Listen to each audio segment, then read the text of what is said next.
하나님이 지난 한 주간 동안, 아니 지난 여름 동안 잘해 주셨습니다.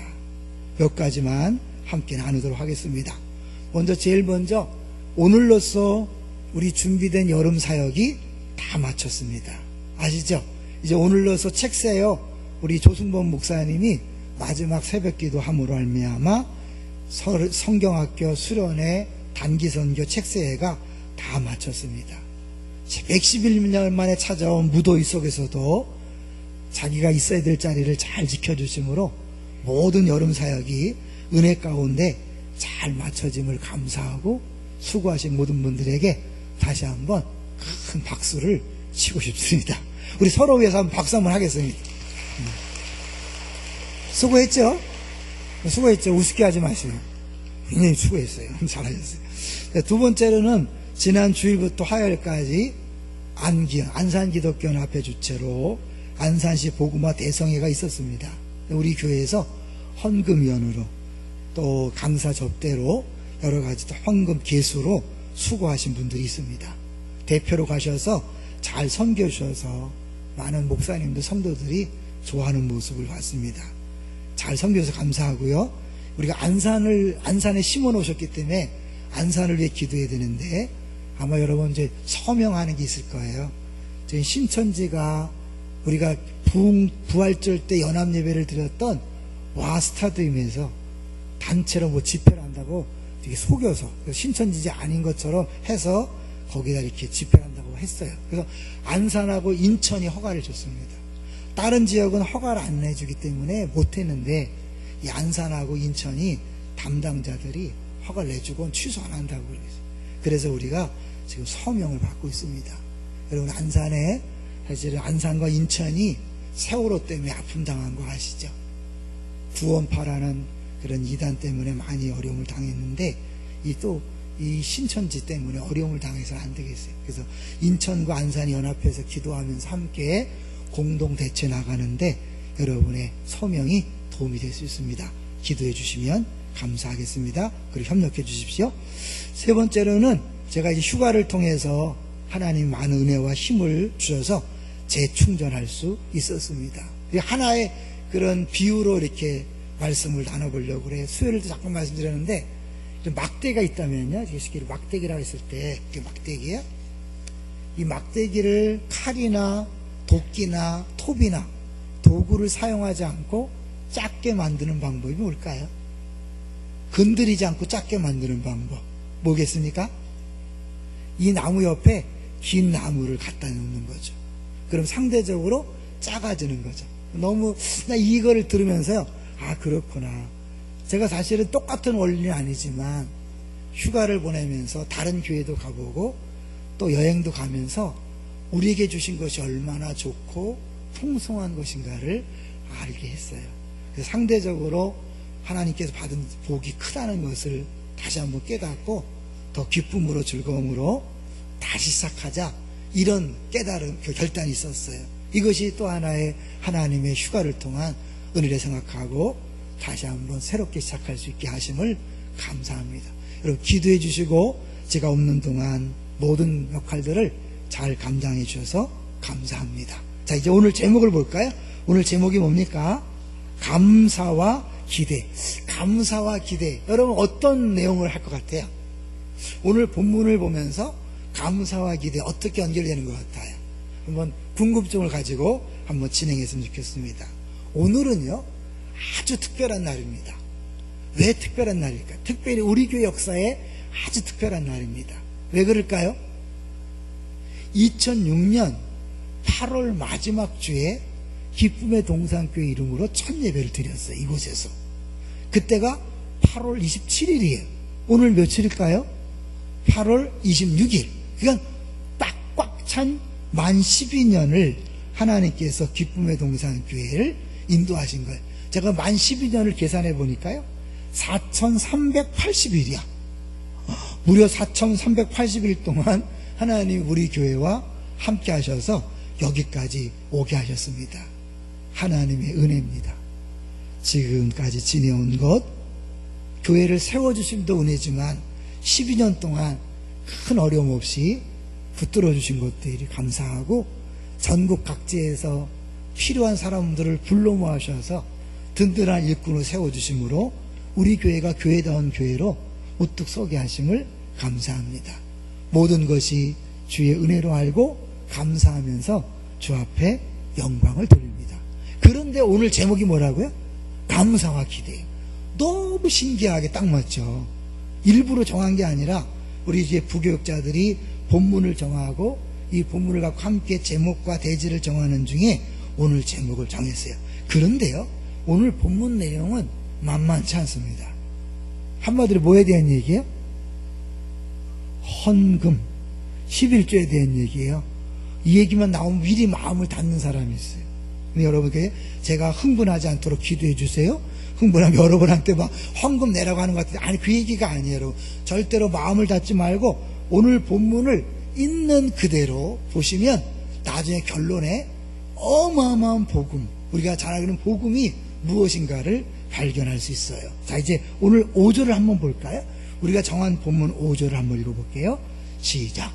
너는 또 내 하나님 여호와 앞에 아뢰기를, 내 조상은 방랑하는 아람 사람으로서 애굽에 내려가 거기에서 소수로 거류하였더니 거기에서 크고 강하고 번성한 민족이 되었는데, 뚱따지같이 갑자기 이게 뭘까요? 사실 오늘 본문은 길어서 자른 거죠. 1절부터 봐야 돼요. 사실 오늘 본문은 1절부터 15절까지 잡아야 합니다. 자, 1절을 보겠습니다. 1절 시작. 내 하나님 여호와께서 내게 기업으로 주어 차지하게 하실 땅에 내가 들어가서 거기에 거주할 때에, 여기 뭐예요? 이제 차지하게 하실 땅, 들어간 거예요? 아직 들어가기 전이에요? 들어가기 전이에요. 들어가기 전에 이제 모세가 마지막으로 설교한 내용이 신명기예요. 신명기는 원래 그냥 히브리적으로 볼 땐 말씀들이란 그런 제목인데 신명기라고 졌잖아요. 신명기할 때 신자가 무슨 신자일까요? 원래 신 건 납신자, 원숭이 신자거든요. 원숭이에 관한 말씀일까요? 아니에요. 근데 이 신자의 또 다른 의미는 반복할 신, 다시 이제 강조하는 그런 게 있거든요. 결국 이 신자는 되풀이한다는 거예요. 그래서 신명기 말씀을 보면 여기 앞에 레위기, 출애굽기, 민수기에 나온 말씀들이 반복돼요. 이게 반복할까? 단순한 반복이 아니라 모세가 레위기를 중심한 출애굽기와 민수기를 가지고 설교한 거예요. 설교한 말씀들이에요. 그가 자신은 가나안 땅에 못 들어가니까 마지막으로 가나안 땅하기 전에 있는 백성들에게 너희들이 그 땅에 들어가면 반드시 이렇게 살아야 한다, 하나님 말씀을 전해주는 거예요. 그래서 이 신명기가 사실은요, 우리가 보통 말씀에 순종하라 할 때 이 대표적인 말씀인 거예요. 특별히 신명기를 2부 예배 때는 우리 교사들이 있으니까 좀 어렵지만 늘 얘기하는 키아진 구절을 얘기해 볼게요. 그래서 이 신명기의 가장 가운데 있는 핵심적인 내용은 12장부터 26장까지예요. 그러면 가장 겉에 있는 1장부터 3장까지, 이게 이제 A라고 한다면 뒤쪽에 A-는 31장부터 34장이 되는 거예요. 이것이 이제 딱 겉에를 싸고 있고, 그 다음에 B와 B-가 있는데 B는 4장부터 11장, 어렵지만 들으세요. 그 다음에 B-는 27장부터 30장, 그 유명한 축복과 저주의 말씀이 나와요. 그리고 제일 가운데 12장부터 26장이니까 이 26장이 가장 중요한 말씀이에요. 근데 가장 중요한 말씀 중에 오늘 본문은 그 안에 2번 나와요. 뭘 얘기할까요? 가장 중요한 단락의 맨 마지막에 위치하는데 앞에 했던 내용을 다시 한번 얘기한다. 이건 뭐예요? 가장 강조해야 되는 가장 중요한 내용임을 보여주고 있는 거예요. 그래서 이게 구조가 중요하죠. 자, 그런데 이 들어가기 전에 들어가서 꼭 해야 될 일이 있는데 그게 뭐냐면 2절이에요. 자, 2절 시작. 내 하나님 여호와께서 내게 주신 땅에서 그 토지의 모든 소산의 만물을 거둔 후에 그것을 가져다가 광주리에 담고 내 하나님 여호와께서 그의 이름을 두시려고 택하신 곳으로 그것을 가지고 가서, 이스라엘 백성은 농사를 졌어요, 안 졌어요?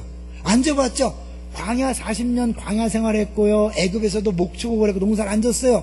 처음으로 가나안 땅에 들어가 자기 땅이 생긴 거예요. 그리고 그 땅에서 농사에서 소득을 얻었을 때 기쁠까요? 안 기쁠까요? 당연히 기쁘죠. 그 감사하고 기쁜 마음으로 첫 번째 소산을 가져다가 주 앞에 드리면서 오늘 우리가 읽었던 고백을 하라는 거예요. 자, 오늘 그 주보를 보시고 첫 번째 대지가 뭡니까? 첫 번째 대지가 아람에서 가나안까지, 두 번째 대지는 그래서 나눔까지. 자, 이제 5절을 보시면 이 아람에서 가나안까지가 뭔 내용인가를 볼 수 있어요. 다시 5절을 보시면 천천히 시작. 너는 또 내 하나님 여호와 앞에 아뢰기를, 먼저 이제 첫 수확물을 갖다 드린 다음에 그냥 그 물질만 드린, 그 농산물을 드리는 것이 아니라 신앙 고백을 하는 거예요. 시작. 내 조상은 방랑하는 아람 사람으로서 애굽에 내려가 거기에서 소수로 거류하였더니, 누굴 얘기할까요? 아브라함, 이삭, 야곱. 누굴 얘기할까요? 야곱이죠. 애굽으로 자손들과 70년 내려갔으니까 그 아람 사람은 야곱을 얘기하는 것이고, 애굽에 내려가 소위 거렸더니 거기에서부터 시작. 거기에서 크고 강하고 번성한 민족이 되었는데 몇 만이 됐어요? 추정하기는 한 200만 됐다고 그러는 거죠. 6절 시작. 애굽 사람이 우리를 학대하며 우리를 괴롭히며 우리에게 중노동을 시키므로, 여기 우리 중요한 걸 하나 짚고 넘어가야 돼요. 하나님이 이스라엘 백성을 인도하시는 과정 중에 고난이 있었어요, 없었어요? 있었죠. 이 고난이 왜 온 거예요? 이스라엘 백성이 시시한 민족으로 계속 남아있었다면 이런 고난이 왔을까 안 왔을까요? 안 왔죠. 강대해졌기 때문에 애굽이 두려워서 그들을 억압하고 압박하고 그들에게 고난을 준 거예요. 우리가 하나님의 복을 받아서 잘 되면 아무 일이 없을까요? 고난이 있을까요? 있어요. 기억하셔야 돼요. 여러분이 기쁨의 동산교회 온 거 복이에요? 아니에요? 복인 줄 믿습니까? 그러면 이 복받은 기쁨의 동산교회에서 어려움이 있을까요? 없을까요? 있어요. 여러분, 그거 각오하셔야 돼요. 내가 잘 되기 때문에, 복받았기 때문에 아무 일 없는 것이 아니라 잘 돼서 커졌기 때문에, 그것 때문에 어려움이 있는 거예요. 근데 그 어려움 속에서 어떻게 했어요? 보세요. 7절을 보세요. 7절 시작.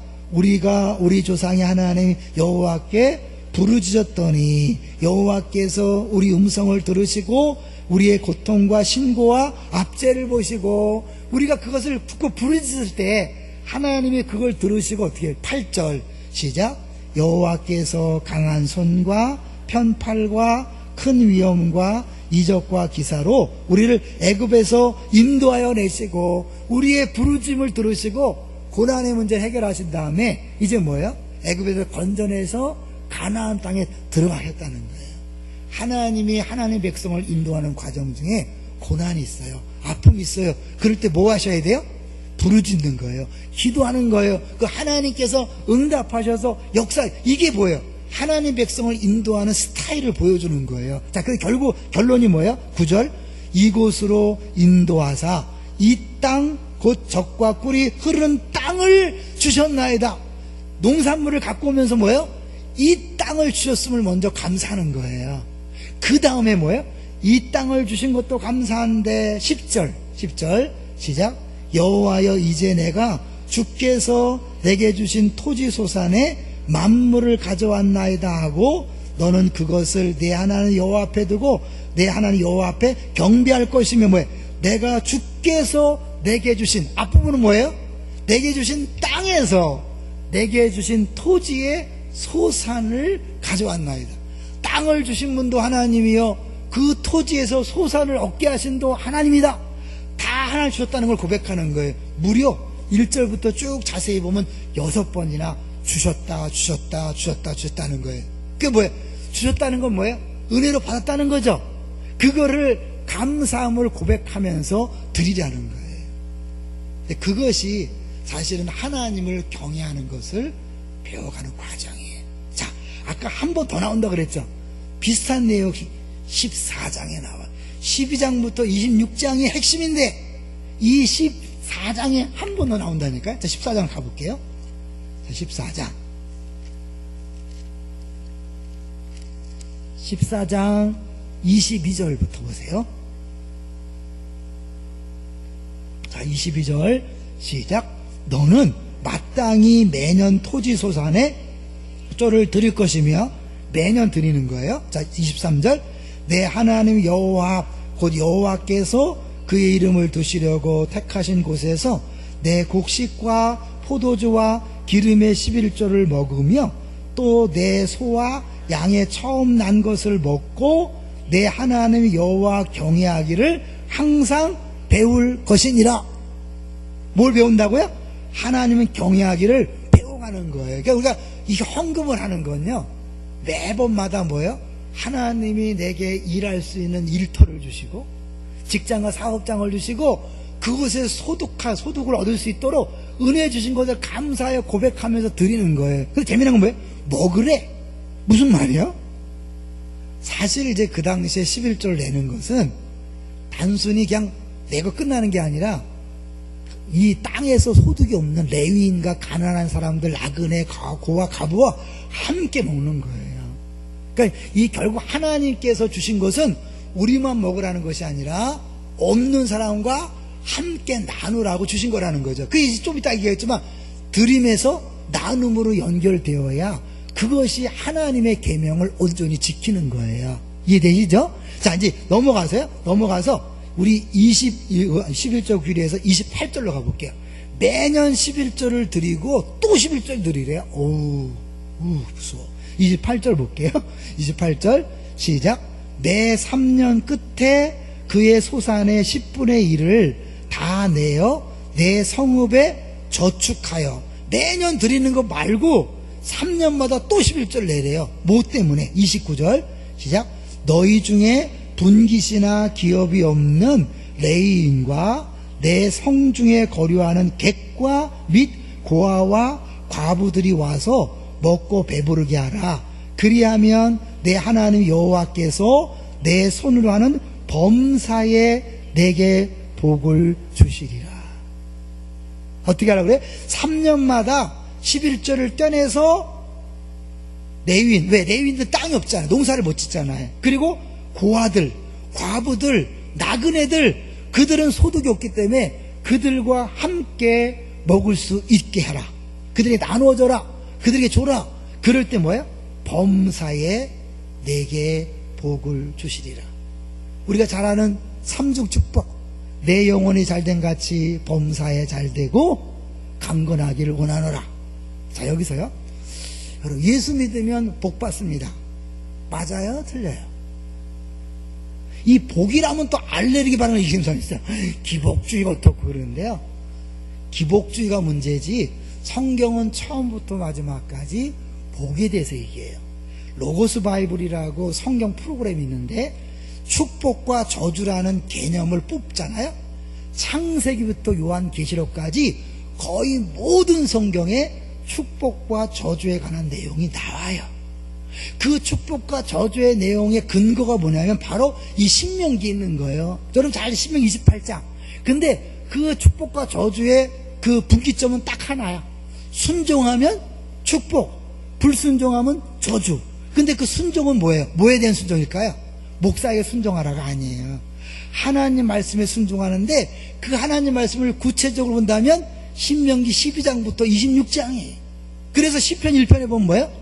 복 있는 사람은 악인의 꾀를 쫓지 아니하고 죄인의 길에 서지 아니하며 오만한 자의 자리에 앉지 아니하고 오직 여호와의 율법을 즐거워하여 주의 하루 율법을 묵상한다 그랬죠?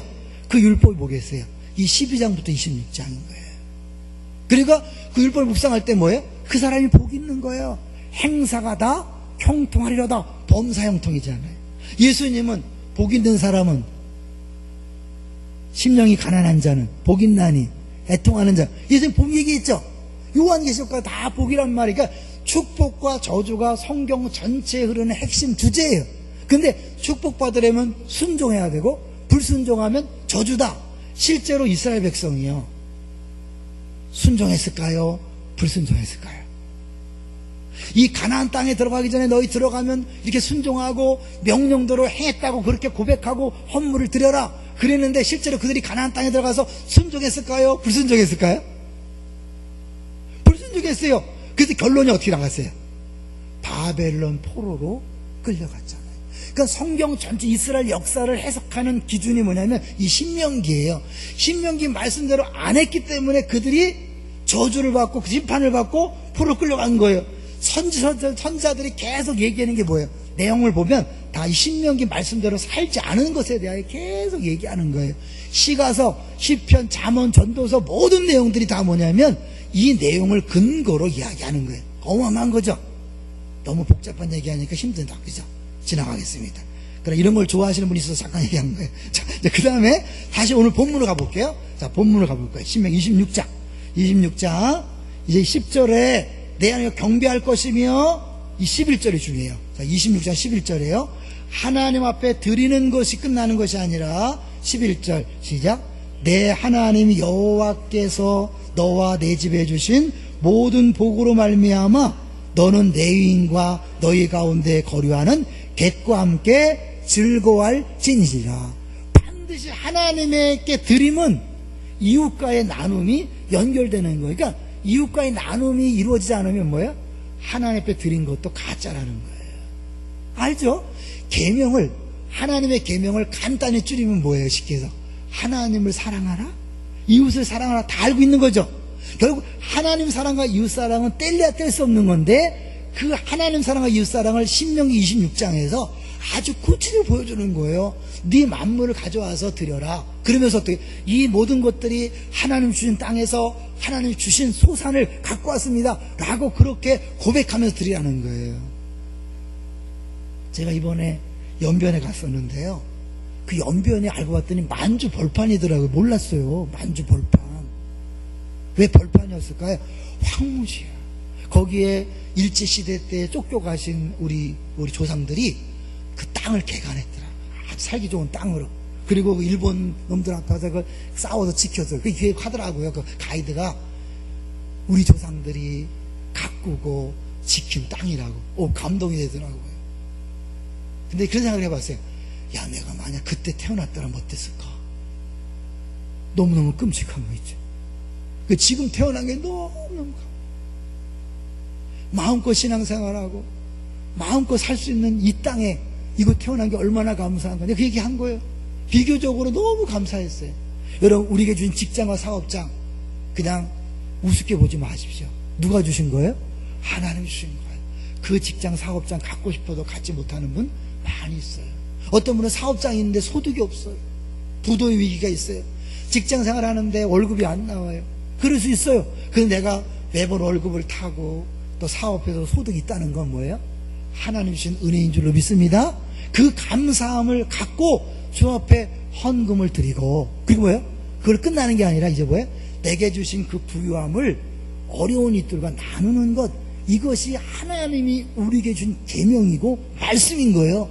말씀에 순종한다는 건 바로 그걸 얘기하는 거예요. 자, 그래서 이제 볼까요? 12절에 더 분명하게 얘기하는 거예요. 하나님 그 뜻을. 자, 12절 시작.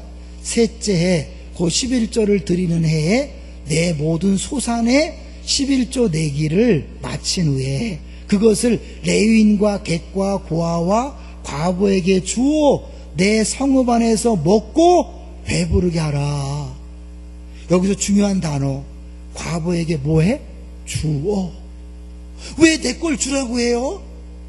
내 거라고 생각하면 줄 수 있어요? 없어요? 없어요. 하나님이 주셨다고 6번 강조하는, 하나님이 주셨다는 것을 인정하고 고백하기 때문에 하나님의 드릴 뿐만 아니라 자연스럽게 어려운 이들에게 주는 행동이 나타나는 거예요. 그러니까 내가 진짜 하나님을 섬긴다, 하나님을 경배한다, 하나님을 믿는다, 예배한다, 반드시 이웃과의 나눔을 통해 열매가 나타나야지. 이게 없으면 이건 뭐야? 가짜인 거예요. 이 신명기가 그걸 얘기하는 거예요. 그건 엄청난 거죠. 자, 그래 주어 먹고 배부르게 하라. 13절 시작.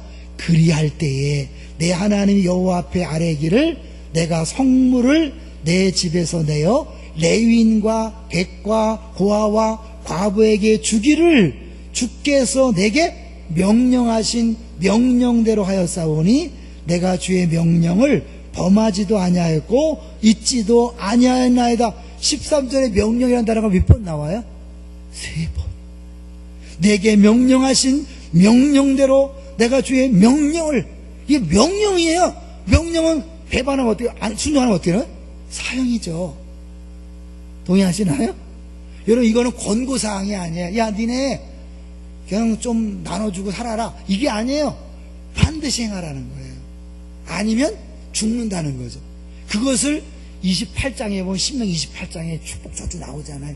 27장부터 계속해서 축복과 저주인데 여기만 나오는 게 아니야. 앞부분 12장을 시작하기 바로 앞에 11장 끝부분에 축복과 저주 내용이 나와요.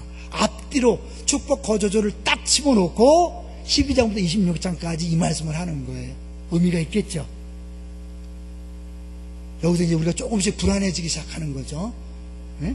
자, 그 다음에 이제 14절은 사실은 내가 이제 이렇게 했다는 걸 얘기하는 것이고, 15절을 볼게요. 15절 시작. 아니, 14절 끝부분을 보세요.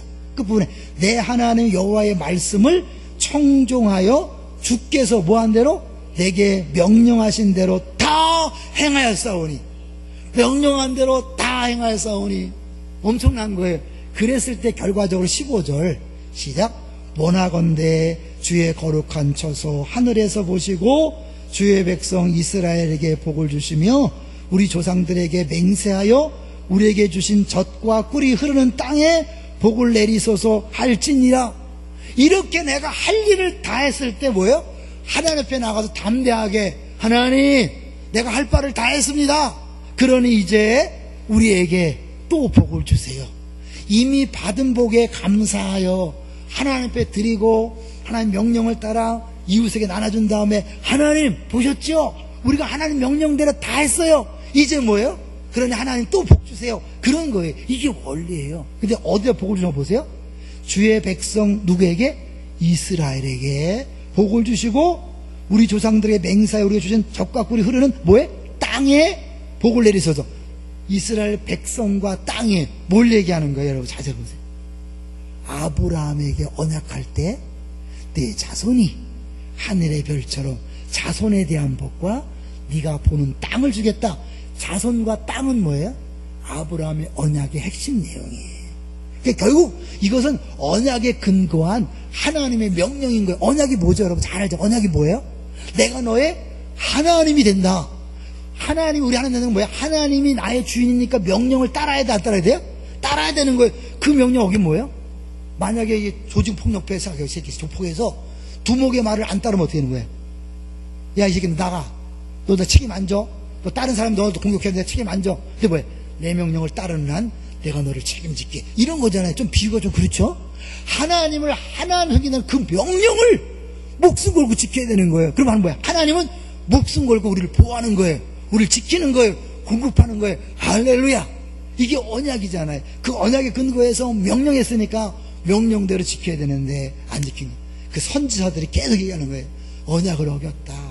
너희들이 우상 숭배했다. 간음했다. 계속 얘기하는 거예요. 이게 뭐예요? 신명기 26장의 내용을 26장 내용 근거로 계속하는 거예요. 자, 여기서 이스라엘 백성 아까 한 것처럼 실제로 이거는 모세의 설교고 이들이 가나안 땅에 들어가서 명령대로 다 지켰을까 안 지켰을까요? 얘기했잖아요. 못 지켰죠? 안 지켰죠? 결국 뭐예요? 돌아오라 지켜라 안 지키니까 결국 바벨론 포로에 끌려가서 땅을 빼앗긴 거죠. 하나님이 주신 땅에서 난 수확물을 가지고 명령대로 살지 않았기 때문에 그 땅을 빼앗기는 심판을 당한 거예요. 자, 그러면 이게 우리한테 적용한다면 이건 이스라엘에게 주신 말씀이고 우리에게 주신 말씀이 아닐까요? 아니잖아요. 영적인 이스라엘 우리에게 주신 말씀이잖아요. 그 우리도 이 말씀에 순종하면 축복이고 불순종하면 저주예요. 에덴 동산을 가볼까요? 하나님께서 아담과 하에게 뭐라고 명령하셨어요? 선악을 알게 하는 나무 열매는 먹지 말라. 먹으면 정령 죽으리라.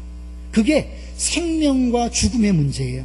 그것이 이스라엘 백성에게는 순종의 문제로 역시 생명과 저주, 축복과 저주예요. 성경 전체의 흐름이 그거라면 성경을 주신 하나님이 원리가 똑같잖아요. 우리도 11조 안 하고 이웃에게 나눠주지 않으면 오늘 교회 잘못 왔네, 저주 얘기를 하고 있고. 근데 여기서 복음이 있는 거예요. 이게 우리가 저주받아 마땅한 백성임을 알고 좌절할 때 복음의 빛이 팍 비치는 거예요. 근데 내가 이게 없으면 십자가가 너무 우스워지는 거예요. 내가 저주받아 마땅한 백성임에 대해서 절망하고 있을 때, 이야, 이 저주를 담당하신 분이 있다, 이게 나오는 거예요. 자, 마침 신명기에 저주에 대한 이야기가 나오잖아요, 여러분. 이 저주 얘기 그냥 나오는 게 아니에요. 이 축복과 저주라는 맥락에서 십자가의 저주가 나오는 거예요. 자, 우리 신명기 21장을 가보세요. 같은 신명기예요, 여러분. 21장 23절로 가보세요. 23절 같이 읽어볼까요? 시작. 그 시체를 나무 위에 밤새도록 두지 말고 그날에 장사하여 내 하나님 여호와께서 내게 기업으로 주시는 땅을 더럽히지 말라. 나무에 달린 자는 하나님께 저주를 받았음이니라. 계속 신명기의 축복과 저주는 불순종할 때 다가오는 게 저주예요. 근데 이 나무에 달려서 저주받은 죽음을 당하신 분이 있죠. 누구예요? 예수 그리스도. 사실 이스라엘 백성들이 돌로 쳐 죽일 수 있지만 그들이 굳이 빌라도에 끌고 가서 십자가에 못 박으라 한 이유가 뭘까요? 이 신명기에 나오는 저주받은 죽음으로 몰고 가기 위한 그들의 술수와 계획이었어요. 근데 하나님이 그들의 술수와 계획을 막지 않고 실제로 십자가 못 박혀 죽게 했어요. 하나님 무기력했을까요? 아니야. 하나님 계획 속에는 우리들이 말씀에 순종하지 않아서 저주받아 마땅한데 우리가 받아야 할 저주를 다 뭐해? 예수님에게 덮어 씌워서 그 저주받은 죽음을 죽어야만 우리가 구원받을 수 있으니까, 복받을 수 있으니까 그들이 자들이 술수를 쓰고 계획을 썼지만 하나님은 지는 것처럼 보이고 당하는 것처럼 보이지만 의도적인 죽음으로 십자가에 못 박혀 죽으신 줄로 믿습니다. 그분이 저주받은 죽음을 당함으로, 나무 십자가에 매달려 죽음으로 인류 모두의 저주를 담당하심으로 우리에게는 축복이 주어진 줄로 믿습니다. 오늘 제목은요, 사실 감사와 기대잖아요. 첫 번째 감사는 이미 주신 복에 대한 감사야. 그리고 감사 고백으로 저 앞에 나와서 예배드리고 경배하고 나누는 거예요. 그 다음에 뭘 기대할까요? 그러면 당연히 범사의 축복, 그 다음에 땅과 이스라엘 자손에게 복 주시는 것을 기대하는 거예요. 근데 뭐가 있어요? 그 가운데 뭐가 있는 거예요? 말씀에 순종함이 있어야 되는 거예요. 이스라엘 백성은 이 말씀에 순종하지 못했기 때문에 또 다른 축복이 아니라 저주에 빠졌죠. 근데 하나님이 거기서 멈추지 않고 이 저주를 해결하기 위하여 예수 그리스도를 보내셨고, 예수님이 저주받은 죽음을 죽으심으로 우리에게는 축복이 주어진 줄로 믿습니다. 이거예요, 여러분. 이게 내가 철저하게 불순종해서 저주받은 사람이라는 사실을 알고, 야, 이제 끝났다, 나는 이제 복받지 못해, 이렇게 절망할 때 비로소 복음이 왔을 때 뭐예요? 이야, 기쁜 거예요. 근데 이게 없으니까 기쁘지 않아. 예수 믿고 구원받았어요. 근데요, 아무런 우리 삶에 영향력을 주지 않아요. 여러분, 삭개오가 구원받지 못해 예수 만나 구원받은 다음에 어떻게 고백했죠? 내 소유의 절반을 드리겠습니다. 여러분, 이게 구원받은 사람의 감격이에요. 절반을 드리겠다 그랬어요. 예수님 뭐라 했을까요? 아니야, 절반 필요 없어. 11조만 내. 10분에. 삭개오가 Great, we are wonderful. 이게 티켈러 목사님이 하시는 예화예요. 하나님이 11조는요 최소한의 기준인 거예요. 아니, 우리가 진짜 예수 믿고 구원받고 다 모든 것이 하나님 주셨다고 인정한다면 내 거를 고집할 게 없는 거예요. 다 드리고 다 나눠주고 다 베풀 수 있는 거예요. 할렐루야. 근데 하나님이 그렇게 하지 말고 너 10분의 1만 드리면서 매번 고백해라. 아람에서 가나안까지 인도하신 그것을 고백한 것처럼 내가 집에 태어나고 자라고 결국 우리 기쁨의 동산교회 와서 봉사하고 신앙생활 하면서 행복하게 신앙생활하는 걸 감사하면서 고백하면서 드려라. 그냥 드리면 안 돼요. 그렇게 고백하고 드릴 때마다 뭐예요? 여러분, 믿음이 달라지는 거예요. 그냥 내는 거 아니에요. 네? 주일날 그냥 주머니에서 끄집어내지 마세요. 준비하고, 그것이 액수에 상관없이 여러분 준비했다가 준비하면서 하나님이 나를 태어나게 하시고 자라게 하시고 여기까지 오게 하셔서 직장을 주시고 사업장을 주신 하나님 감사합니다. 액수에 상관없이 감사함을 고백하면서 드리는 거예요. 그리고 뭐예요? 그게 진짜 하나님 주셨다고 인정한다면 나만 먹는 것이 아니라 내 주변에 불쌍한 이웃들과 함께 나누는 자리까지 가야 그게 온전히 순종하는 거예요. 우리가 그렇게 못한다고 저주받냐? 아니야 그랬죠? 예수님 믿기 때문에 예수님 저주받았기 때문에 우리에게는 이제 축복만 남은 거예요. 우리 축복받기 위해서 그렇게 하는 게 아니라 이미 예수님 때문에 축복받은 사람으로서 다 은혜의 힘을 더 분명히 구약 백성들은 단순히 애굽에서 나온 것만 경험했지만 예수님이 자신이 친히 저주받은 죽음을 통하여 우리에게 축복 주심을 감사해서 뭐예요? 이제 기쁨으로 나누는 일, 섬기는 일을 하는 거죠. 그래서 형제들의 축제도 목사 광고도 안 했는데 막 내고 싶은 마음이 막 드는 거죠. 웃자고 한 얘기예요. 사실은 우리가 진짜 은혜를 안다면요 아까워지 않죠. 이제 제가 이번 휴가 때 받은 은혜를 나누고 마치려고 수요 예배 때 한번 했기 때문에 한번 들은 분은 또 듣게 될 거예요. 제가 2주 휴가를 하면서 한 번은 다른 교회 가서 예배를 드려요. 지난주는 교회에 있었어요. 매년 다른 교회를 가는 이번에는 푸른나무 교회라고 곽수광 목사님 있는 교회를 갔어요. 마침 설교 내용이 예배에 대한 거더라고요. 예배. 우연이 아니다.